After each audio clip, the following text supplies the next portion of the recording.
Bien, bonsoir et bienvenue à toutes et à tous. Le nouveau festival qui dure jusqu'au lundi 7 mars. Le nouveau festival, c'est beaucoup de choses en même temps pendant ces 3 semaines à venir. Une usine à film amateur de Michel Gondry, une exposition conçue par Christophe Keller, des conférences performances de Éric Duiquers, et puis 2 séries de conférences, dont celle que nous inaugurons ce soir, conçue par Arnaud Pierre et qui s'intitule Futur antérieur. Il y aura 5 séances dans cette série Futur antérieur. La prochaine, je le dis tout de suite, parce que comme on conclut par un film, il n'y aura pas de désannonçage. La prochaine, c'est mercredi prochain. Et la première, c'est donc ce soir. Arnaud Pierre, qui a conçu ce cycle, est professeur d'histoire de l'art moderne et contemporain à Paris 4, pas très loin d'ici.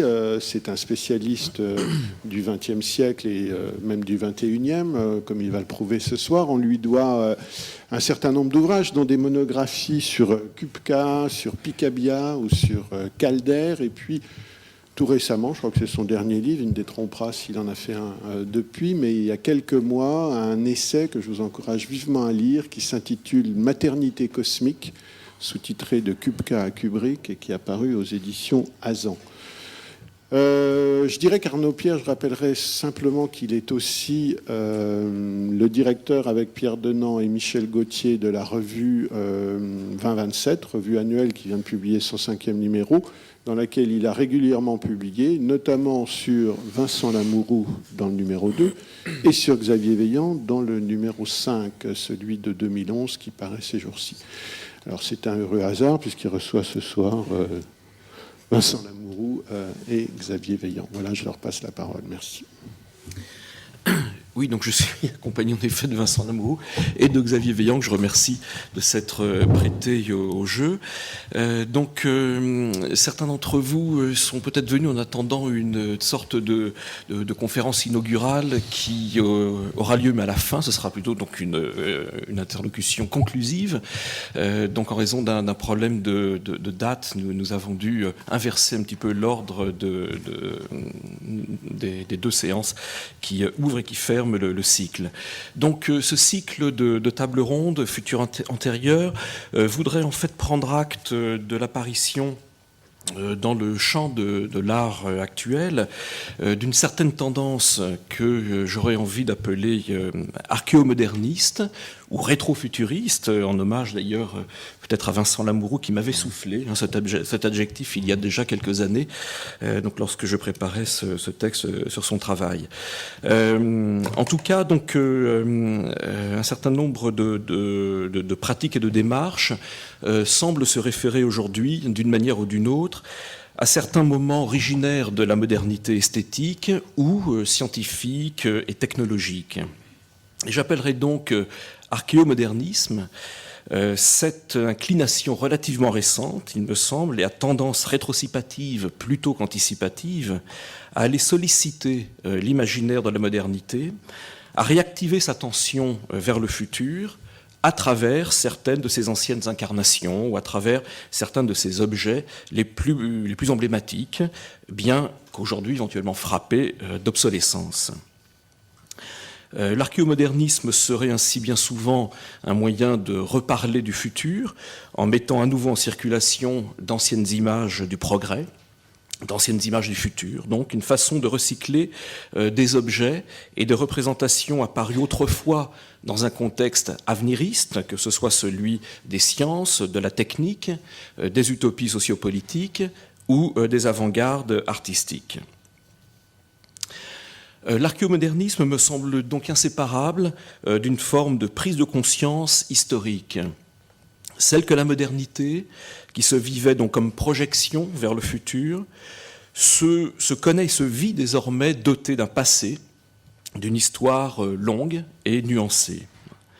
L'artiste archéomoderniste, si tant est que ça existe, donc, ne se vit plus à la pointe avancée du temps historique, mais intègre au contraire l'épaisseur de la propre histoire de la modernité. Sa méthode serait donc moins l'extrapolation du futur à partir des données du présent, ça c'était l'attitude peut-être de l'artiste d'avant-garde autrefois, que l'interpolation du futur dans le passé, sur le mode donc du futur antérieur, d'où le titre donc, de ce cycle. Alors au nombre de ces anciennes images du futur et de ces anciens objets aveniristes, nous verrons donc au fil de ces séances ce qu'il en est de l'imaginaire de la science, du modèle uchronique de la science-fiction, des objets de la culture visuelle pré-cinématographique et du premier cinéma lui-même. La séance d'aujourd'hui étant donc consacrée plutôt à la question de l'imaginaire moderne, de la vitesse et de la mobilité, donc thème moderniste évidemment par excellence. Donc nous nous tournerons, grâce à Xavier Veillant et Vincent Lamourou, donc je remercie encore d'avoir accepté mon invitation, vers certains des moments fondateurs du développement des moyens de locomotion, dans un passé parfois pas si lointain, vous le verrez, et en tout cas un passé qui rêvait son futur, précisément comme le triomphe de la mobilité. Avant de continuer, est-ce qu'on peut, s'il vous plaît, éteindre le projecteur ici que nous avons un peu dans les yeux? Merci. Voilà. Bon. Il s'agit de celui-ci, si on peut l'éteindre, ce serait formidable. Les deux de là, les deux d'ici, là. Bon. Non. Bref. Voilà. Alors, il me semble qu'avec donc The Wheel on the Way de 2005, l'œuvre que vous avez ici sous les yeux, Vincent Lamourou a donné une œuvre qui permet d'embrasser comme ça en un seul coup d'œil synoptique, je dirais l'imaginaire, le monde de référence sur lequel s'appuie, il me semble, avec une cohérence assez remarquable, les développements de son propre travail. Donc l'œuvre en question est une sorte de statement, c'est ça, revêtant l'aspect d'une peinture murale, qui est adaptable donc aux dimensions du lieu d'exposition. Et on voit donc sous la forme de lettres véniliques disposées selon les rayons d'un motif circulaire, comme une sorte de roue, le cadran d'une horloge. Donc cette œuvre égrène une douzaine de mots et de locutions dont le sens s'avère étroitement approprié, il me semble, à la situation spatiale qu'ils construisent. On a station et acceleration qui s'opposent donc sémantiquement et visuellement, l'un à midi, l'autre à 6 heures, de cette espèce de motifs d'horloge, et donc de part et d'autre se livrent successivement, donc dans le sens des aiguilles d'une montre, potential energy, gravitation, free fall, etc., etc., soit en fait le vocabulaire et les notions de la physique du mouvement, assez systématiquement déclinés le long de ce motif.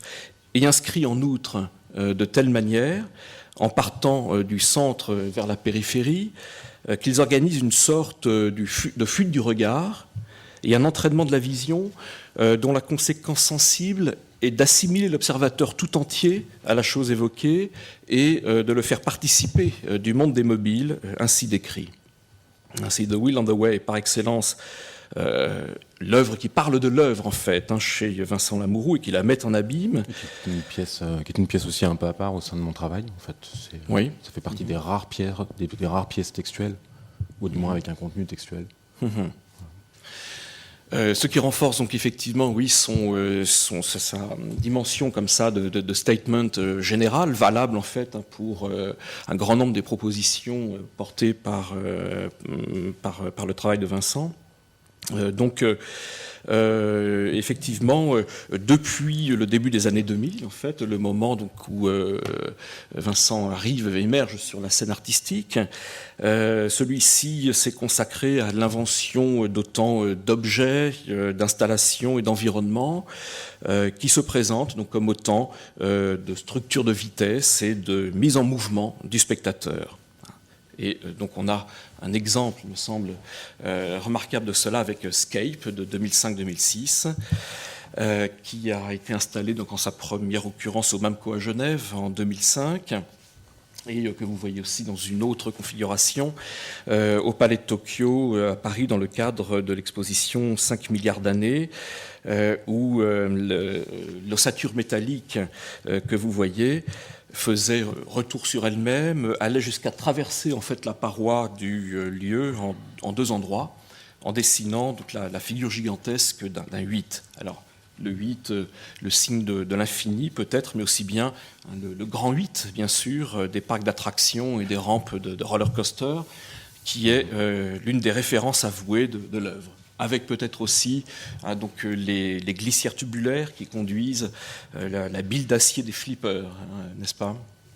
Oui, et juste si on reste sur l'idée de montagne russe, en fait, la pièce précédente qui s'appelait The Will and the Way traduit les différents états physiques d'un corps sur une montagne russe. Voilà. Donc, pourtant, nulle bille, en fait, ni chariot de roller coaster sur ces rails, puisque donc c'est en l'occurrence l'œil, finalement, qui joue le rôle d'immobile, et que c'est le regard qui se trouve accéléré par les forces perceptuelles de l'œuvre, jusqu'à lui permettre... Ou l'esprit qui invente la boule, ou peut-être cette idée aussi que... Pour ce type de structure, si l'appareillage logique, c'est d'avoir une boule, en fait, le spectateur l'invente. Évidemment, la boule n'est pas là. Ça aurait été presque un peu trop évident. Scape, c'est une forme ancienne, en fait, ou contractée de escape. Donc, c'est à prendre dans le sens d'une sorte de fuite ou d'échappement que permet d'atteindre la vitesse libératoire, en fait, autorisée par le dispositif. Alors, c'est ça, c'est escape, mais je dirais qu'aussi c'est landscape. C'est l'idée d'un... Donc, il y a cette idée d'un paysage, d'une occupation, en tout cas pour la première image, celle qui se trouve à gauche, presque totale du lieu d'exposition. Et peut-être le point de départ, c'était de penser une sculpture qui puisse faire le tour de sa propre exposition. Là, on ne peut pas le comprendre sur la photo, mais en fait, on est sur un grand rectangle avec un parallélépipède central, et la pièce tourne tout autour de ce parallélépipède. Voilà. Donc c'est dans ce sens-là que je dis que la pièce fait le tour de l'exposition, ou de son exposition. Alors, ce n'est pas la première fois avec Scape que l'art finalement va croiser le thème moderniste des loisirs mécaniques, des manèges, des grandes roues, des toboggans et des roller coasters en particulier, donc qui t'ont intéressé autrement aussi, comme on le voit dans cette série Backyard Activities de 2005-2008, qui s'est constituée donc de quelle manière ? Alors c'est une découverte au départ un petit peu hasardeuse, et en fait c'est un... Comment dire ça, une espèce de... Alors c'est peut-être un truc très américain aussi, une espèce d'activité que des particuliers en fait mettent en place dans leur jardin en fait. Donc ils construisent des structures de mise en mouvement, et donc on a 2 montagnes russes et un monorail à une échelle réduite. Voilà. Et donc c'est clairement des structures qui sont faites pour leur propre usage, c'est absolument pas ouvert au public, mais c'est juste cette idée de mettre en place une structure de mise en mouvement, et donc des gens qui consacrent évidemment beaucoup de temps à ça. Alors, je ne sais pas s'il y a une spécificité américaine à cela, ce type de loisir. En tout cas, elle a fait l'objet d'analyses récentes qui n'ont peut-être pas leur équivalent, il me semble, en tout cas, dans le contexte français. Il se trouve que du côté des visual studies ou des cultural studies aux États-Unis, on s'intéresse beaucoup à ce type de dispositif, et on semble y repérer un moyen, une sorte de dérivatif, finalement, pour lutter contre l'orientation scopique dominante des sociétés dans lesquelles nous vivons, pour y réintroduire en fait un sens corporel et du viscéral en fait, en passant par les émotions fortes que donne ce type de dispositif. Alors c'est une réalité d'ailleurs que donc tu es allé vraiment tâter sur le terrain lui-même, je dirais. Donc comment s'est passé en fait la constitution de cette sorte de série de banque d'images que constitue Backyard Activities? Alors j'ai fait des images évidemment, mais j'ai fait aussi des films que j'ai jamais vraiment montrés. Et peut-être simplement aussi parce que ces rencontres ou la découverte de ces structures, des gens qui pratiquent cette activité ou qui font ça dans leur jardin. Et en tout cas, la vidéo reste un petit peu en deçà de chaque projet. Peut-être la meilleure expérience que je garde, c'est... T'as d'autres images de ça ou Non, pas ce sont les seuls. D'accord. Disons, oui, enfin, ouais, qu'est-ce que tu... Ouais.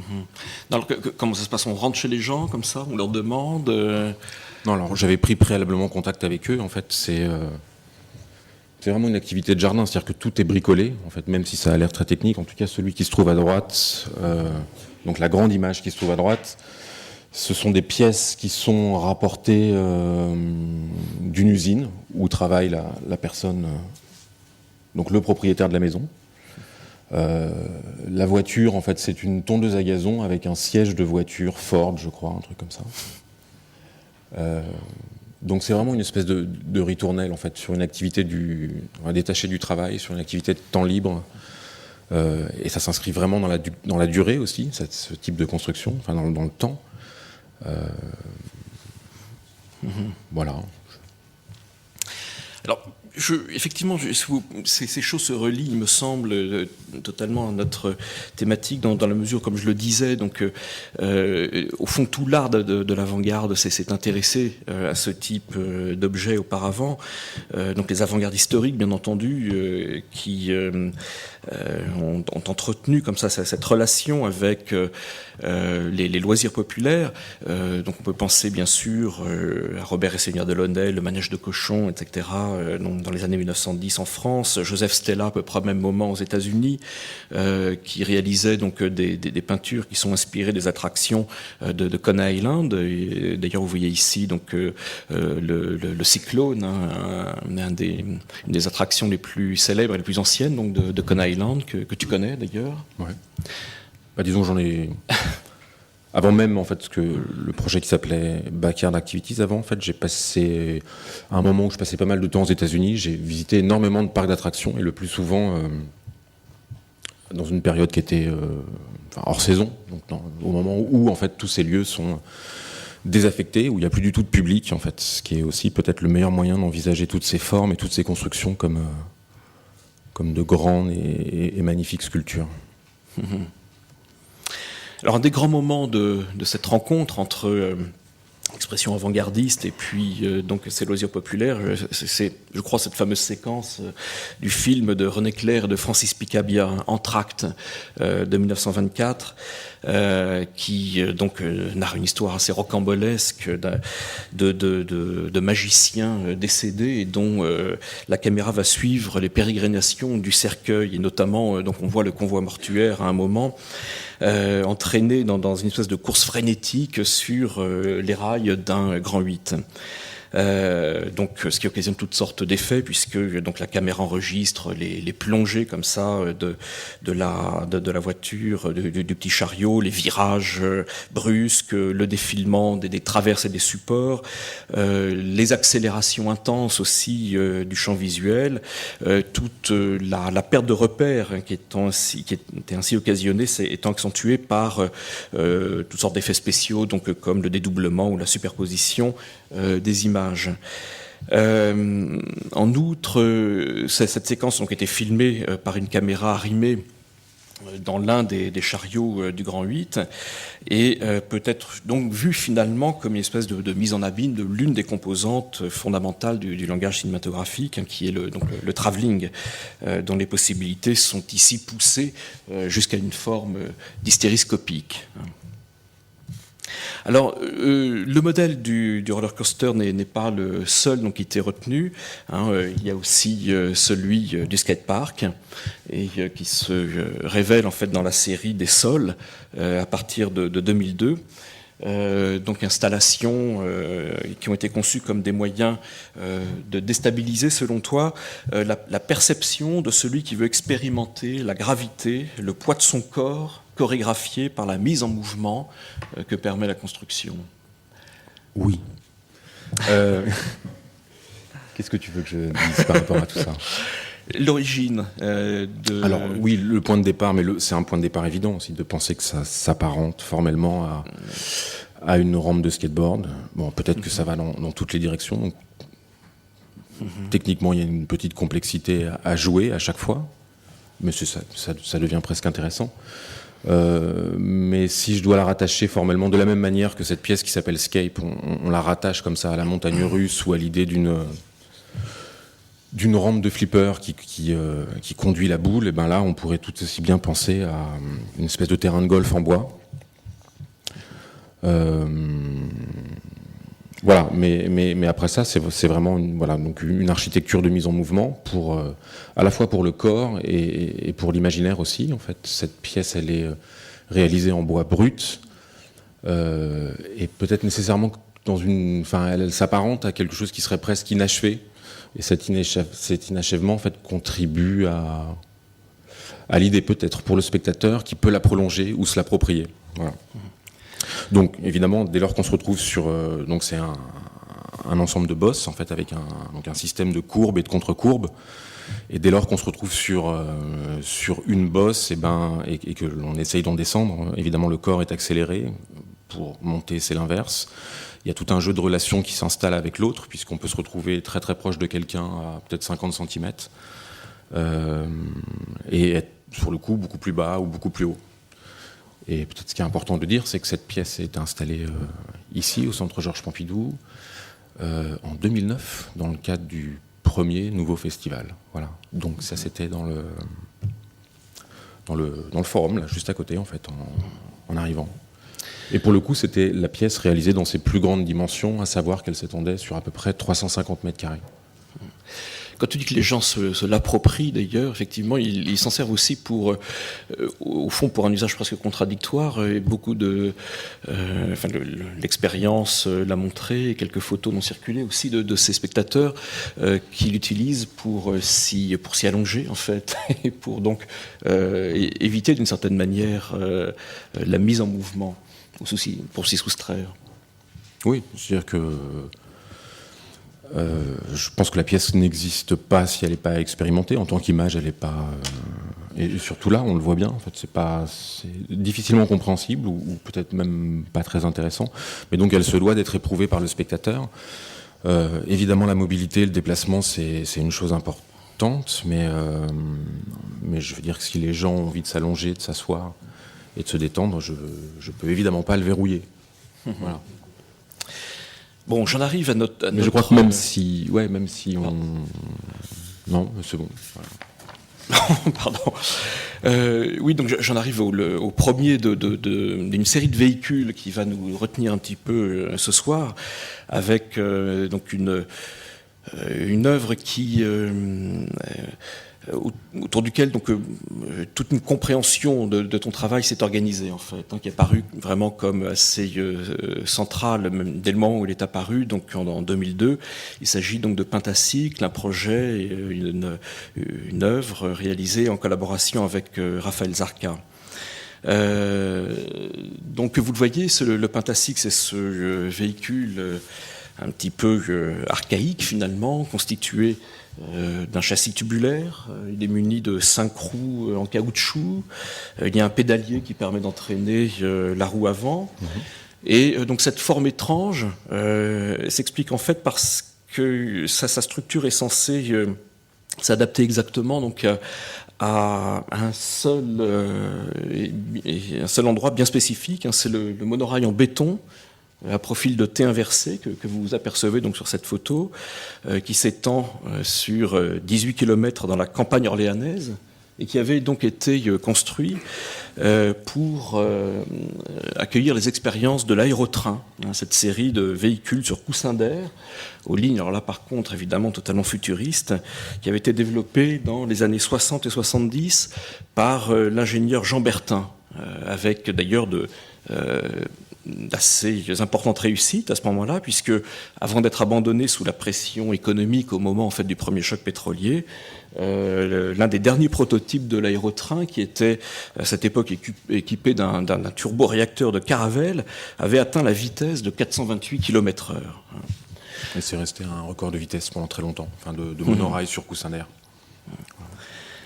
Alors, ce qui me frappe évidemment là-dedans, c'est le contraste, bien sûr, entre la tranquille lenteur du pentacycle, qui est enregistré au long d'une vidéo de 7 minutes, c'est ça, voilà, qui n'en apparaît que plus fortement, je crois, quand on le compare donc aux objets, aux machines qui étaient censées réellement utiliser cette piste, cette espèce de ligne d'accélération. Alors, ce pentacycle, finalement, oui, il est plus proche des draisiennes, des célérifères, enfin, de toutes ces formes archaïques du vélo qui ont aussi intéressé Xavier Veillant, on le verra. Justement, une réaction peut-être à cela. À quoi Cet objet qui doit quand même, il me semble, éveiller des choses chez toi. Ce qui m'intéresse, moi, depuis ce qu'on a vu du travail de Vincent depuis tout à l'heure, c'est aussi qu'il y a beaucoup une idée de boucle et par rapport à une idée de modernité. La modernité est sur une idée dynamique et linéaire pour moi. Et dans les différentes installations qu'on a vues, il y a souvent cette idée d'un espace qui reste un espace fermé. Et là, moi, je me suis aussi intéressé à cet endroit-là parce qu'il est vraiment très porteur de quelque chose qui a disparu complètement en France, qu'une espèce d'esprit qu'on associe plutôt peut-être aux États-Unis, d'un type qui développe un truc et ça marche presque. C'est là que ça reste assez français. Aurait pu exister aussi à la place du TGV. Donc c'est vraiment l'histoire d'une espèce de croyance dans l'avenir, dans le progrès. Mais ce type d'expérimentation reste à l'état de prototype et elle reste dans un espace qui est un peu un espace métaphorique comme celui de l'art. C'est-à-dire que cette voie, elle fait quelques kilomètres, je crois. 18. Voilà. Bon, et j'aime bien, en fait, souvent c'est quelque chose que j'utilise aussi sous la forme du cercle ou il y a plein d'imagerie comme ça qui est plus ou moins cosmique dans mon travail et qui est souvent reliée à cette idée d'un cycle et en fait il y a une sorte de contradiction peut-être un peu théorique et générale entre un déroulement linéaire, une flèche du temps, etc. et puis une idée qui est plutôt une idée donc dans un espace métaphorique qui est une boucle. Et moi, je m'intéresse beaucoup aussi aux techniques que Vincent met en œuvre, parce que tu évoquais la petite difficulté technique de la fabrication de ces sols, mais je pense que tu fais allusion au fait de développer des formes, peut-être, Donc, c'est un travail assez qui a une très grande simplicité visuelle, mais qui est très complexe à faire techniquement, parce que mettre en forme du contreplaqué suivant des formes irrégulières, c'est un peu compliqué, quoi. Quand on va dans deux sens. Bien sûr, on met vraiment à l'épreuve le matériau. En fait, il n'est pas du tout fait pour ça au départ. Bon, et puis il y a une dimension un peu dérisoire aussi dans ton travail que j'aime bien, qui n'est pas ironique, mais c'est quelque chose que je partage aussi, je pense. Qui a une idée, cette image est assez poétique, mais en même temps une forme de dérision dans il y a un propos sur la vitesse, mais qui passe par la lenteur, quoi. Voilà. Alors, qui me semble, moi, vraiment être justement le moyen par lequel finalement l'œuvre arrive à intégrer les effets de cette conscience historique, donc informer finalement des obstacles rencontrés par la modernité dans sa pulsion projective. Et de fait, l'archéomodernisme de certains des artistes d'aujourd'hui, il me semble, consiste surtout en cette prise de conscience historique où la modernité n'est pas saisie donc comme une suite de progrès linéaires et homogènes, mais dans toute sa complexité, comme cette somme aussi d'expériences avortées ou réussies, de succès et d'échecs, cette alternance aussi comme ça de clairvoyance et d'impasse technologique ou idéologique. Oui, c'est-à-dire que, en fait, si on pense à l'histoire de l'évolution des techniques, on pourrait assez facilement on pourrait se dire que on pourrait se le représenter par une flèche plutôt ascendante. Et or, la réalité, c'est pas ça. En fait, c'est qu'il y a des sauts, il y a des rebonds, il y a des retours en arrière comme ça. Et l'aérotrain fait clairement partie de ces projets-là, en fait. Comme une image iconique que j'aime bien, qui partage qui a beaucoup de choses en commun avec l'aérotrain, c'est le dirigeable, par exemple. Ouais. Parce que c'est un objet très très élégant qui correspond tout à fait à des critères environnementaux qu'on a aujourd'hui, par exemple.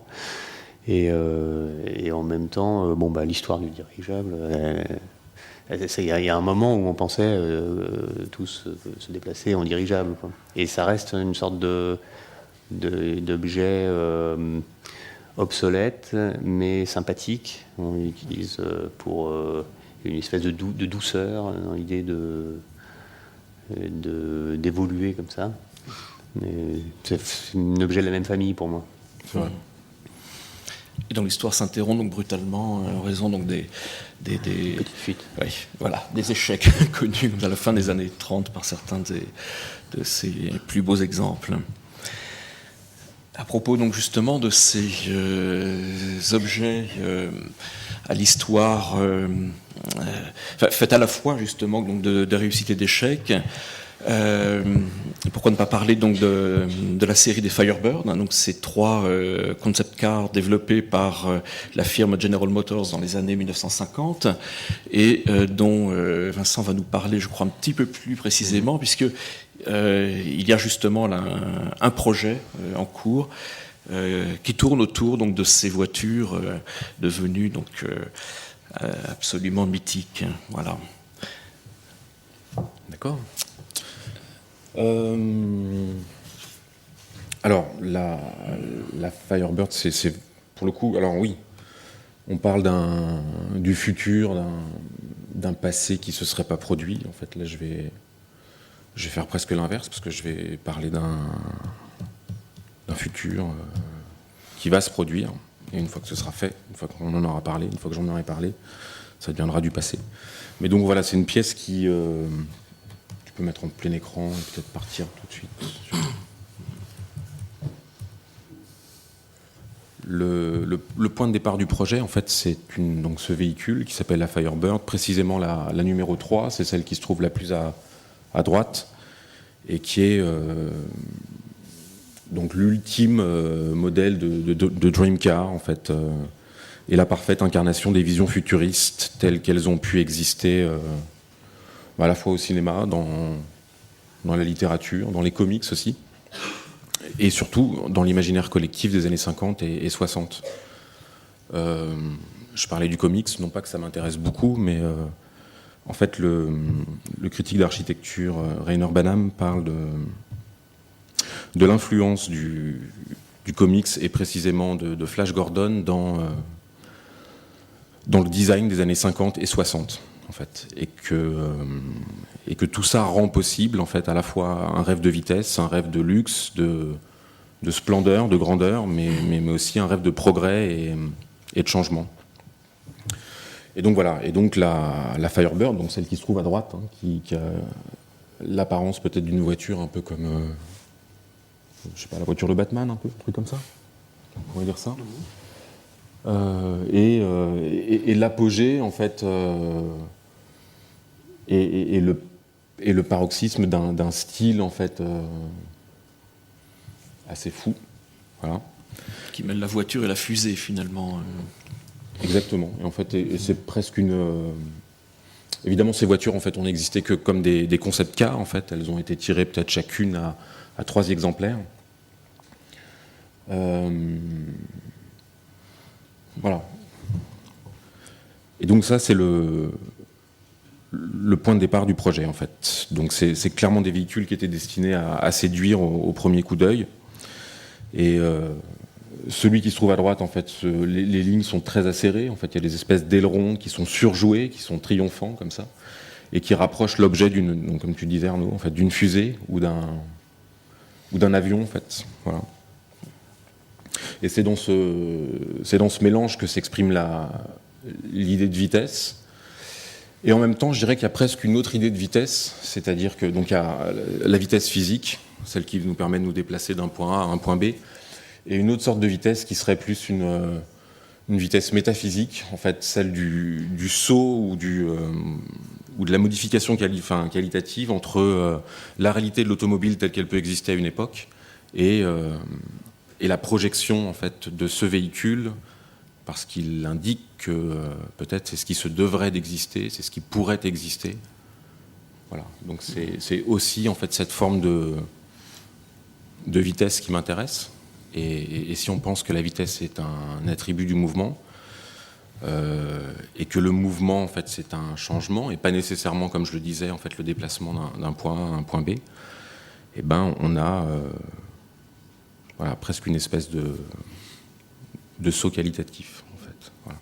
Donc ça, voilà, ça c'est la voiture telle qu'elle a pu exister. Ce que je voulais dire aussi, c'est que la personne qu'on voit là, en fait, au milieu de l'image, c'est le designer qui s'appelle Harley Earl, et qui est le designer des 3 véhicules qui sont là, et qu'à la même période, en fait, ce designer a travaillé aussi pour la NASA, et notamment pour le développement des véhicules lunaires, ceux qui sont supposément restés sur la Lune, en fait, celui qui s'appelle Rover.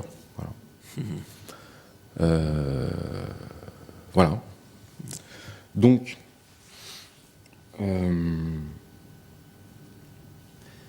ça c'est le véhicule tel qu'il existe, et évidemment l'idée c'est de partir de ça pour l'emmener vers autre chose, vers une sculpture. Je parlais du mouvement comme changement, comme transformation, et parallèlement à la même époque, en fait, la Firebird c'est 1959. Roland Barthes dans Mythologie, lorsqu'il parle de la déesse, la déesse c'est 1955 et Mythologie c'est 1957. Il parle d'un changement d'état, en fait, dans la mythologie de l'automobile, et il parle, en fait, d'un passage d'un ordre de propulsion à un ordre de mouvement, d'un ordre du moteur à un ordre de l'organisme, en fait. Et cette idée, évidemment, m'intéresse beaucoup. Donc, à l'inverse de la DS, en fait, cette voiture, elle a pas vu le jour, du moins en série. Mais elle incarnait vraiment, en fait, cette idée d'un futur d'un futur non pas rendu possible, mais qui aurait pu exister, en fait, ou qui aurait dû exister. Voilà. Donc, tu veux dire quelque chose ou je continue ? Non, je pensais à propos de ces voitures qui ont à voir avec des fusées, avec des appareils lunaires, etc. Elles ont à voir aussi, curieusement, avec des guitares électriques. Hein. Les Firebird, produites par Gibson à partir de 63, ont été dessinées par un ancien dessinateur d'automobile, en fait. Hein. C'est donc Ray Dietrich, hein, qui est le designer de ces objets mythiques aussi, dans un autre registre, mais voilà, qui ont finalement à voir peut-être aussi avec ce monde de l'automobile et de la vitesse, de la suggestion de la vitesse. Mais toi, tu joues de la guitare, Arnaud ? Non, c'est un clin d'œil pour Jean-Pierre surtout. Oui, dans la mesure où, en fait, ce véhicule, en fait, son style, son aérodynamisme, tout ça, en fait, est un collage de différentes choses. À la fois, je parlais un tout petit peu de l'influence du comics, peut-être, à la fois de l'idée d'un avion, mais aussi il y a presque, parce que tu parlais de la guitare, mais il y a presque aussi un aspect un peu animal, en fait. Et le collage de tout ça m'intéresse plutôt pas mal, en fait. Voilà. Donc voilà, cette forme, elle est inspirée de la conquête de l'air, mais aussi de l'espace, par le biais de son designer. Et en fait, toutes ces lignes acérées, ces ailes triomphantes, contribuent à ça, et aussi bien aussi son fuselage, en fait. Et c'est le parallèle qu'on peut faire avec la DS, donc la DS de Citroën, où en fait le fuselage, la forme même de la voiture, masque toutes les parties qui constituent cette voiture, en fait. Et qu'il y a cet aspect du lisse, en fait, qui donne presque un côté de perfection, puisque le contraire de la perfection, en fait, traduirait une opération technique humaine. Il y a presque un côté un petit peu ovni dans un véhicule comme celui-là, en fait. Et souvent, un ovni, c'est ça, c'est qu'à défaut de comprendre la technique, on est presque obligé de la fantasmer. Voilà. Donc c'est clairement un objet de rêve. Voilà. Il y avait d'autres images, je crois. Ouais. On connaît le slogan avec lequel les Firebirds étaient, enfin, non pas leur sortie, mais enfin, ils ont fait l'objet d'une certaine forme de promotion, comme on le voit, et leur slogan donc était tout simplement en route vers le futur. On peut être plus clair. Quand le slogan de la Torpedo Tucker, qui est un autre de ces objets mythiques, était lui Buy Tomorrow Today, acheter demain aujourd'hui. Je reviens justement ici peut-être pour montrer cette image de la Torpedo Tucker qui résonne un petit peu ce qu'on vient de dire ou de voir et qui a fait l'objet donc d'une cette épopée automobile qui s'est mal terminée, donc fait l'objet de cette mise en scène par Coppola, Tucker, The Man on This Legend, qui est un film intéressant en cela, qui s'arrange aussi pour glisser des allusions très nettes à l'avionneur, au magnat du cinéma Howard Hughes, mais aussi au père des fusées américaines, l'ingénieur Goddard, et à Nikola Tesla.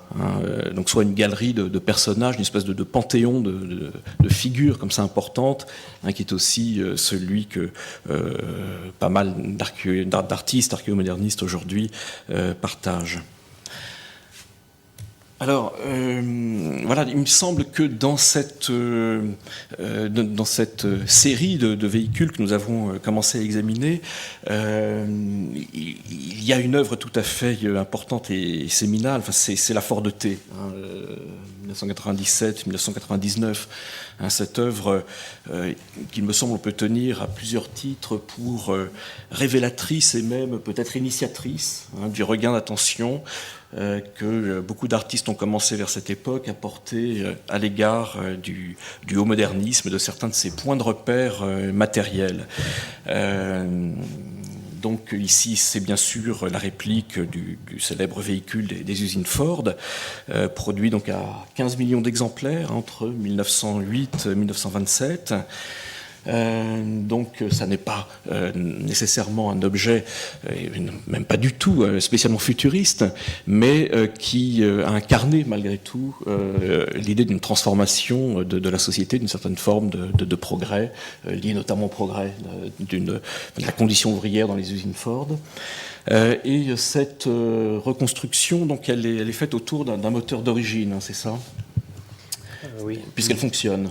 Oui, enfin, je pense qu'aujourd'hui, elle ne doit pas très bien fonctionner, mais elle a fonctionné, disons. Donc le parti pris de départ, c'était de revisiter un petit peu une évolution historique des techniques, qui était le passage à la production à la chaîne, au Fordisme, qui est très intéressant pour moi parce que le passage sur le plan symbolique, c'était aussi que les gens qui travaillaient sur un objet ne détenaient plus la perspective de ce qu'ils fabriquaient. Ils envoyaient le résultat, mais ils travaillaient d'une certaine manière à l'aveugle. D'une certaine manière, aujourd'hui, moi je travaille avec une petite structure, avec des gens qui m'entourent. On fait une sorte de mini-Fordisme aussi, c'est-à-dire que personne ne sait tout. Et que chacun s'occupe de quelque chose, etc. Ce qui m'intéressait, c'était de démonter un petit peu ce passage en le reprenant un petit peu à l'envers, en me réappropriant de manière artisanale le processus de production de la voiture. Donc en fait, ce que vous voyez là, y compris les roues par exemple, il n'y a que les pneus qui sont des pneus qu'on a achetés. Et sinon, toutes les pièces sont fabriquées, hormis peut-être les sièges qui sont des coques de Eames, qui n'est pas un choix complètement au hasard non plus. Mais il y avait une idée de dire, ben voilà, une voiture, on la fabrique autour d'un moteur, et on se réapproprie artisanalement. C'était même un travail que j'avais entrepris au départ avec des élèves d'un lycée technique. D'ailleurs, ça s'était assez mal passé parce que je m'étais rendu compte en cours de projet que l'idée de dire à des élèves devant leur prof on va faire une voiture, c'était déjà quelque chose qui n'était pas sain d'une certaine manière à inculquer, quoi. Et l'objet, là, est présenté sur un rail qui fait que la voiture va et vient, qui est un peu à la fois une représentation un peu dérisoire de son déplacement, mais aussi de sa chaîne de production. Et le travelling cinématographique de nouveau, là, peut-être ? En fait, il y a plein de liens qui ont été souvent cités, mais entre la caméra, le projecteur, la mitraillette, la chaîne de production. Donc il y a une idée de séquence, de séquencement de la production, comment dire, on décortique la production en la rationalisant et en la traitant point par point. Moi, ce qui m'intéressait, c'était de reprendre la chose dans une idée plus globale, plus panoptique. Moi, je m'intéresse aussi beaucoup, par exemple, au panorama, qui était antérieur au cinéma, mais il y a cette idée-là aussi de la partie haut du tout, en fait. Et c'est une idée qu'on retrouve dans la production des objets et aussi dans la fonction, mais dans l'expérience qu'on a.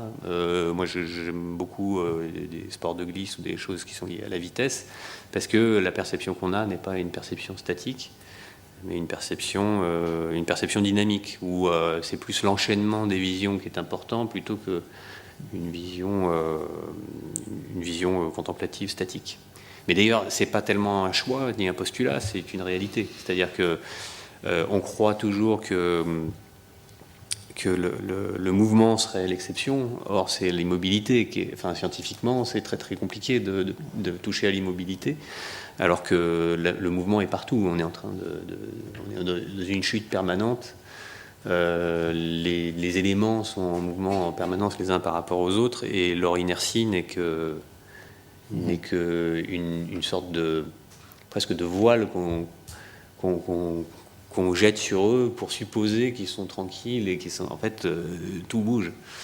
Donc c'était, enfin bon, là je suis très éloigné de la Ford-T, mais je veux dire, ça appartient à un nœud, à un tout de plein de choses qui me semblent intéressantes. Je pense que je partage avec beaucoup d'artistes, mais qui vient, par exemple, aujourd'hui, la beauté, c'est plus que de voir un paysage de montagne ou un coucher de soleil, ou je ne sais pas, ce qui peut être très beau également. Pour moi, c'est cette vision archétypale du pare-brise, plutôt de la voiture, avec de la musique, avec, je sais pas, avec une idée de défilement. D'ailleurs, on pourrait défiler un peu. Oui. On parle beaucoup de mouvement, mais et de même que donc la Ford-T qu'on a pu comparer, une espèce de fiacre à moteur conservait comme ça une sorte de souvenir de ce qu'il avait précédé.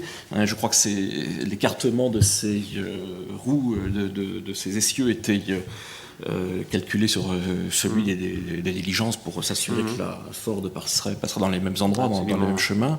Ici, les vélos remontent d'une certaine manière aussi cette espèce d'archéologie de la technique, en fait, en partant donc du vélo que l'on a au fond et en arrivant à des formes de plus en plus archaïques jusqu'à la draisienne, en fait. Que l'on voit donc ici en opération. Mais je pense qu'il y a un élément dont on n'a pas parlé jusqu'à maintenant. Le travail en cours de Vincent sur ces voitures en est aussi une illustration pour moi, c'est de la beauté. C'est-à-dire que tous ces objets auxquels on se réfère, l'aérotrain, le dirigeable, le vélo, la Ford-T, etc., c'est des objets qui sont confondants de beauté pour quelqu'un dont le travail est de fabriquer des objets sans contingence. On se retrouve devant des objets qui sont... Un vélo, c'est imbattable. Un beau vélo, c'est un truc... ça résume des tensions, une élégance, une géométrie, une anthropomorphie, une dimension très humaine. C'est ça qu'on parle tout le temps des objets comme si c'était le contraire de l'humain, mais c'est au contraire cette dimension de prolongement, presque de démoulage. Et ces vélos, moi, ce qui m'intéressait, c'était de prendre quelque chose de mécanique, mais très simple. Mais l'idée aussi que vous pouvez construire un vélo ou l'assembler et partir avec votre propre énergie, faire un voyage, pas un trajet, un voyage. Donc il y a une idée aussi d'une forme de minimalisme, d'une forme d'élégance. Et là c'était une sorte de dégradé technologique. C'est-à-dire que le vélo qui est à gauche est un vélo avec lequel j'ai roulé pendant des années à Paris. Enfin, ça réplique, mais exactement la même chose. Celui du milieu est un fixie, on dirait aujourd'hui, quoi. C'était un peu avant que ça soit répandu, mais c'est-à-dire qu'il n'y avait pas de roue libre et pas de frein, du coup. Et le dernier est une draisienne absolument impossible. Il y a juste des membres d'un club de bicross avec qui j'avais donné les vélos, qui arrivaient à peu près à faire quelque chose avec. Mais, donc c'était une remontée dans l'histoire, une remontée un peu symbolique, parce que par exemple, ils n'ont pas des roues en bois gainées de cuir, ou je sais pas. Voilà, et c'était à la salle de bain, qui est un espace qui fait des expos très bien à Lyon, et dont certains des membres ont créé cette galerie Triple V, c'est ça? Triple V. Ouais. Je ne sais pas si c'est tout à fait les mêmes, mais... Non, oui. Bon, enfin, il y a une sorte de support. Enfin bref, c'est juste pour... À propos de la beauté de ces objets, je crois que c'est toi qui dis quelque part qu'un objet avec des roues est forcément beau. Hein, et un vélo vaut toutes les sculptures. Donc, déclaration, je prends vraiment comme une sorte de... c'est-à-dire qu'un déambulateur, par exemple, c'est moche, mais avec des roues, ça peut devenir intéressant, quoi. Donc, oui. En tout cas, ce lien comme ça entre machine et beauté me semble être un des marqueurs comme ça les plus sûrs, cette espèce de relève moderniste accomplie par ton œuvre. Donc une œuvre jalonnée de motos, d'autos, d'avions, de dirigeables, de bateaux et de sous-marins, donc en peinture, en sculpture, enfin dans toutes sortes de techniques. Le véhicule de 1995 m'en semble vraiment être une espèce de quintessence, hein, puisque on a affaire vraiment au véhicule dans sa plus pure définition, un simple châssis tubulaire, 4 roues à rayons, sans direction ni système de freinage, et un pulso-réacteur qui donc va le lancer à une vitesse importante, mais une vitesse donc, qui ne le mène nulle part, à vrai dire. Hein, donc une vitesse, oui, la plus pure vitesse, l'aporie peut-être de la vitesse d'ailleurs. Mais d'ailleurs, le titre, le véhicule, c'est le contraire de ce que c'est, puisque c'est vraiment un véhicule de rien, quoi, autre que son propre état. Mais le postulat de départ, c'était de faire un véhicule qui soit motorisé, mais où on enlève tout ce qui n'est pas indispensable. Donc on enlève les sièges, la carrosserie, on réduit le moteur. En fait, le pulso-réacteur, c'est ce qui équipait les V1. Donc c'est un moteur extrêmement simple qui est un tuyau, en fait, avec ce qu'on appelle une marguerite, qui est une membrane qui sépare l'endroit de la combustion. Enfin, c'est un objet assez intéressant techniquement parce que ça a un rendement minable, ça dégage une chaleur énorme, c'est-à-dire ça devient incandescent dès que c'est démarré, et ça fait un bruit, je sais plus, c'est 140 décibels, enfin c'est un truc, il faut vraiment être très protégé pour être à côté. Et en même temps, c'est une forme presque organique d'un moteur.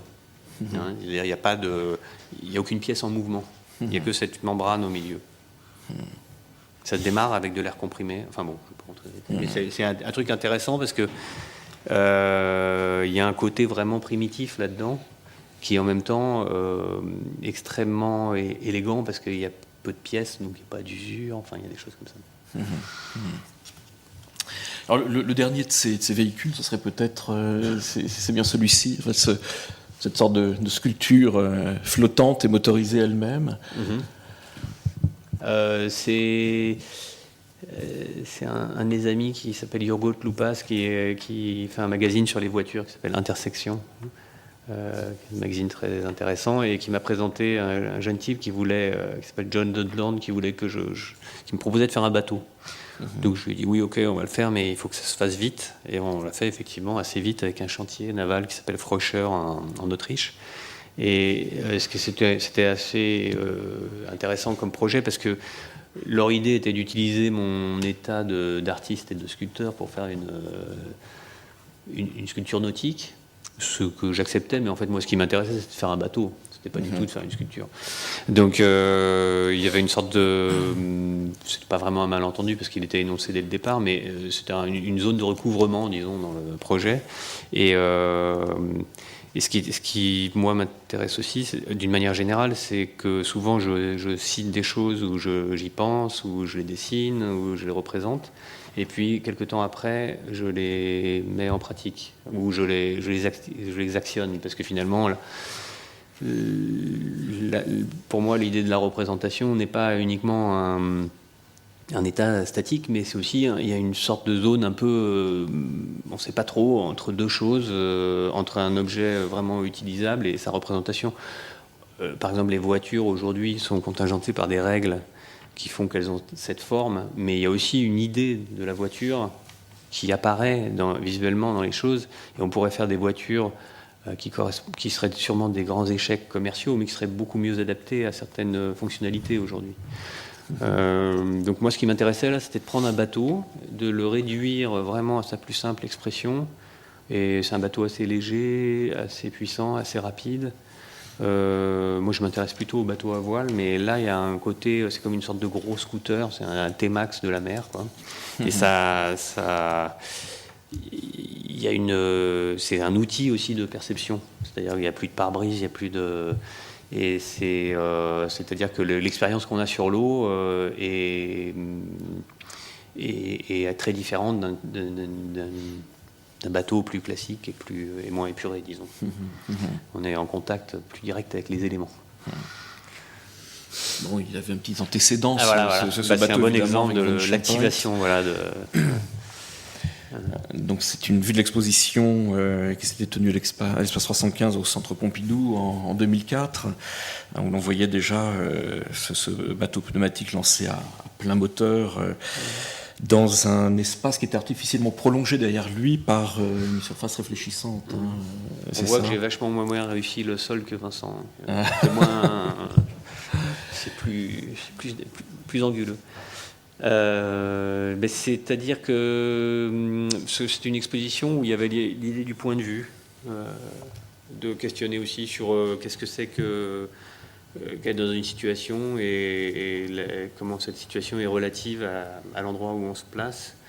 Et je partage aussi cet intérêt pour la physicalité, le côté... en fait, hier, je suis allé voir une conférence de Gilbert and George et il parlait beaucoup de morale, de sexe, et c'était très intéressant d'ailleurs. Et bon, là, on est sur quelque chose de complètement différent, mais je pense qu'il y a aussi cette idée de physicalité, d'une expérience qui est plus seulement une confrontation à des objets inertes, mais à des expériences dynamiques, même si elles sont dans la réalité ou bien dans l'évocation. Il y a quelque chose qui est pour moi lié à une certaine sensualité et à une notion érotique, quoi. Par exemple, ces voitures, les Firebird, c'est très érotique aussi. C'est un truc, c'est un peu du... comment dire, les voitures sont intéressantes en ça aussi, qu'elles sont à la fois des formes qui pénètrent et des formes dans lesquelles on habite. Donc des choses qui sont des choses qui sont assez ambiguës et qui sont très intermédiaires. Par exemple, moi je pense que l'intérêt sur le véhicule en général, c'est que c'est un objet dans lequel on est, mais qui permet d'aller à un autre endroit et d'avoir une fonction d'abri, par exemple. J'aime bien, par exemple, au bord de la mer, les gens qui vont voir la mer et qui restent dans leur voiture en écoutant la radio. Je comprends tout à fait ça, quoi. Et donc là, la voiture devient un objet inerte, plus de l'ordre de la maison. Et quand d'autres fois, la voiture est un objet qu'on conduit et qui devient là une sorte d'objet mobile et un objet pénétrant. Alors, l'interprétation vaut ce qu'elle vaut, mais il me semble aussi que l'installation était intéressante en ce qu'elle parlait aussi des effets de la vitesse sur la perception, en fait, et des effets défigurants d'une certaine manière, puisque donc d'un côté de l'espace était présentée une série de paysages fantômes, qui sont donc ces tableaux qui présentent une forme d'abstraction, à vrai dire, quand ils sont réalisés à partir d'images donc fortement pixelisées, qui sont abstraites donc quand on est proche d'elles, et sur lesquelles on restaure une sorte de compréhension quand on se recule, un petit peu de la même manière que lorsque l'on regarde au premier plan depuis un train, par exemple, on est effectivement totalement dans l'incapacité de reconnaître quoi que ce soit, alors que la vision lointaine des derniers plans restaure une forme de stabilité de l'image qui permet de la reconnaître. C'est aussi une métaphore très simple, mais de la question de la distance, qui est un élément très important dans la pratique de l'art. Pour les artistes, je pense que c'est une notion très fondamentale, et que la distance est il y a un continuum entre le fait d'avoir le nez sur quelque chose et d'avoir la distance nécessaire à la comprendre, qui est très métaphorique avec ce qui se passe dans la vie en général. Souvent, on a du mal à juger les choses parce qu'on manque de cette distance. Bon, ça, c'est une chose un petit peu bête, mais qui est... en fait, les paysages fantômes, ils étaient là aussi pour ponctuer une sorte de séquence, mais aussi pour montrer justement cette forme du paysage qui est une forme assez statique, qui est une forme plutôt 19e-iste. Moi, ce qui m'intéressait aussi, c'est de montrer, quand j'essaie de réaliser des évocations du dynamisme, elles ne sont réellement dynamiques que par leur caractère désespérément figé, quoi. C'est-à-dire qu'il n'y a pas plus figé que cette installation, parce que justement, elle évoque quelque chose qui n'est pas là. Mais c'est ça qui est aussi intéressant. Enfin, j'espère. Oui.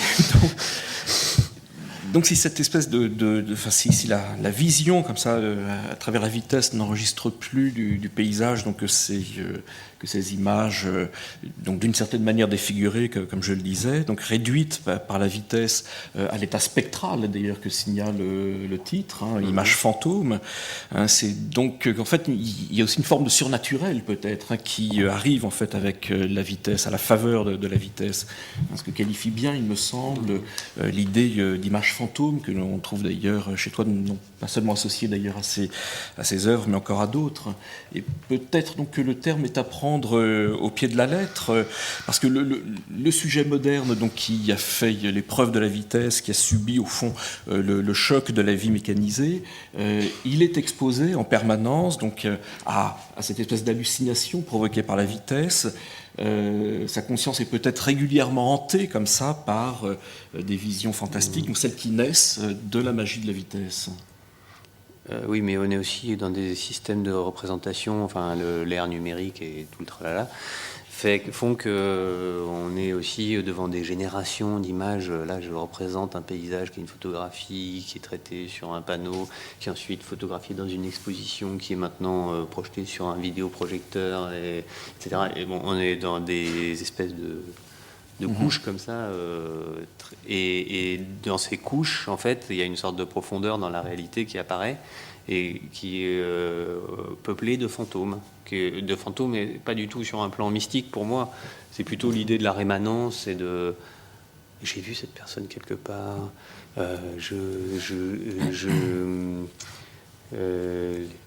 Les fréquences, les choses qui nous entourent, les couleurs, tout ça, c'est des choses très dématérialisées et très fantomatiques, très évanescentes. Donc moi, ce qui m'intéresse, c'est d'essayer parfois de les cristalliser, de les capter dans des objets ou des images. Mais j'aime bien aussi que ça, cette espèce de flottement. Mais c'est pas quelque chose. Enfin, je pense que si je m'en défends, c'est qu'il y a une dimension un peu comme ça. Mais c'est pas quelque chose de très mystique.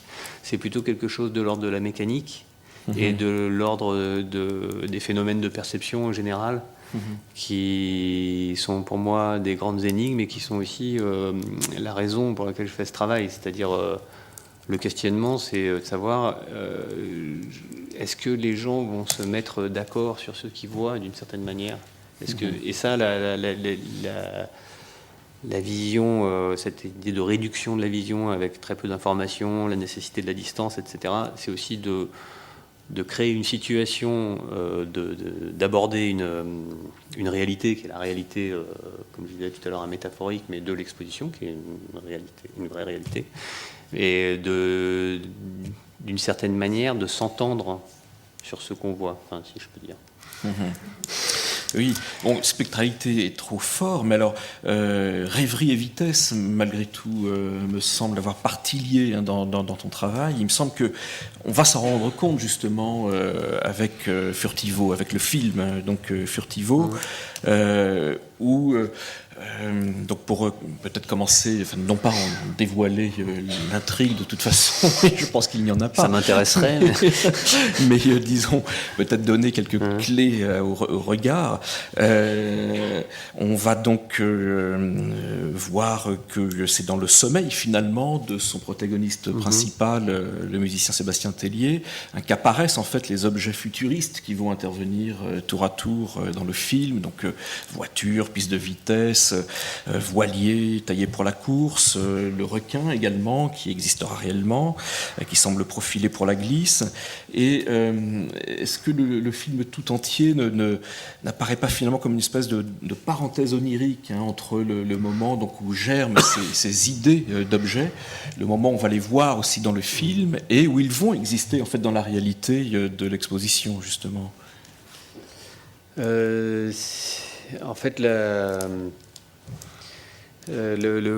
dimension onirique, elle est arrivée parce que je m'en défendais pendant longtemps et c'est par la musique en fait et la rencontre de certains musiciens, dont la rencontre avec Sébastien, j'étais fan en fait de sa musique et j'ai eu la chance de pouvoir lui demander de réaliser une musique pour un projet que j'avais réalisé pour Chanel quelques années avant. Donc il y avait un peu plus d'argent que d'habitude et donc j'ai pu inviter le musicien au monde avec qui j'avais envie de travailler. Donc j'ai fait un film, il en a fait la musique et puis après ça on a fait plein d'autres choses ensemble. Et lui c'est un personnage assez particulier et c'est un type très, très intelligent mais qui connaissait pas du tout l'art contemporain. Par exemple il me disait « Ah oui d'accord, je comprends ce que tu fais, c'est Kubrick ». Et c'était rigolo de voir que en fait, mon activité, effectivement, elle est une dimension kubrickienne. Je pense que tu peut-être comprendras peut-être même mieux que moi cette comparaison.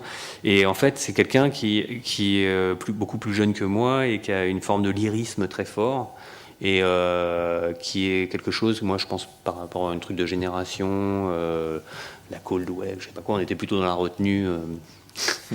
Et lui, il est très lyrique et ça m'a. Je me suis dit, mais c'est formidable, quoi. Ce type-là, d'une certaine manière, il rayonne quelque chose qu'il faut que j'ai aussi, quoi. Donc, il est un élément très important de ce film parce qu'il joue dedans, mais vous allez voir qu'il joue pas. Enfin, il est lui-même et c'est lui qui a fait toute la musique du film. Et le film est aussi une sorte de cheminement entre des formes cinématographiques, parce que j'ai aucune prétention de maîtriser aucune. Enfin, je connais pas très bien l'histoire du cinéma, par exemple, mais c'est par contre la notion première du cinéma,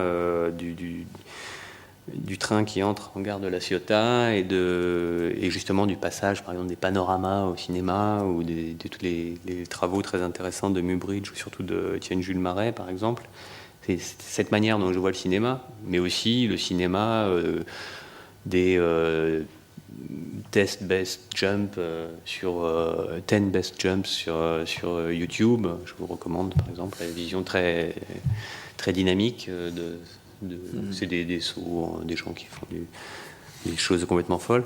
Et c'est le cinéma dans une forme plus technique, plus dans son ensemble. Par exemple, ça évoque beaucoup le film d'entreprise, la vidéo musicale, le film d'artiste avec certains archétypes, etc.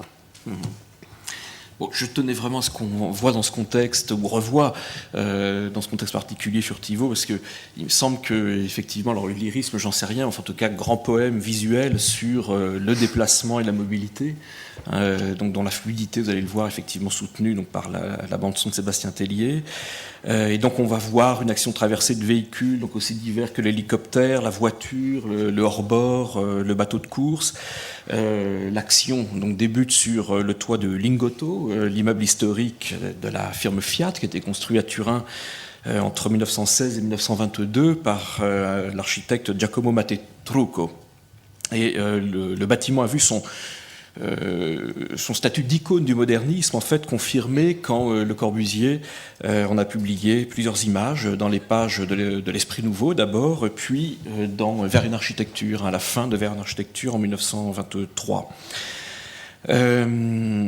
Et donc on y voit notamment la célèbre piste d'essai qui le surmonte, qui est parcourue par les véhicules de l'époque, qui sera utilisée d'ailleurs aussi par Peter Collinson bien plus tard en 1969 pour une scène que m'a signalé Vincent d'Italian Job, l'Orse Bar en français, un film fait effectivement assez extraordinaire. Et donc de la même... Pardon, juste ce qu'il y a d'amusant, c'est que ce bâtiment a été construit après une visite aux premières usines Ford, et donc c'est une sorte de version du Fordisme à l'européenne, et donc la Ford se retrouve aussi un peu là-dedans. Peut-être. Bien sûr. Enfin, c'est pas la même. General Motors, c'est Ford ou non? Non, justement. De toute manière, j'ai rien compris. Moi, General Motors, ça. General Motors, c'est souvent tous les autres. Et Ah ouais. Non, c'était il y en a pas mal qui ont été. Oui, je croyais que ça avait disparu, puis ça n'a pas disparu. Sauvé in extremis. Donc, on va commencer par le balai des dernières Fiat 500 sur le toit du Lingotto. Ensuite, cette séquence d'ailleurs l'occasion de premiers plans comme ça de vitesse pure, d'accélération, d'une forme de vertige aussi le long des rampes et des courbes relevées de la piste. Il y aura d'autres. Pardon, c'est tout à l'heure aussi. En fait, cette idée de dynamisme, les rampes, les trucs, les roller coasters, etc. Moi, je pense que c'est quand je parlais de la physicalité, c'est quand on est enfant et qu'on fait de la balançoire et qu'on essaye d'aller un peu trop loin pour. Bon, c'est une manière de percevoir le monde différemment. Et c'est plus une expérience visuelle. C'est une expérience physique totale et c'est ça qui rend l'expérience séduisante. Le roller coaster, c'est ça, le moment où on passe le col. L'expérience viscérale. Et je pense qu'il y a quelque chose de très important, c'est cette idée de fusion dans une sorte de synesthésie, dans une expérience globale, totale, qu'on recherche. Et c'est peut-être... tout ça est lié à cette chose très physique. Et donc d'autres de ces plans de vitesse vont suivre. Donc lorsque l'action se sera transportée sur le stealth, donc furtif, rapide, donc ce voilier, donc vous ne verrez pas, enfin vous le verrez à l'instant, un voilier sombre et lisse, tout en fibre de carbone, donc taillé pour la course, bien entendu. Et alors qu'un hors-bord est le seul véhicule dont on entendra pour un bref instant le moteur, le bruit réel, donc tous les plans tournés ensuite depuis le bateau lancé sur l'eau, comme ça, toute voile dehors, ne feront entendre, donc, comme ceux des voitures, que les boucles de Tellier.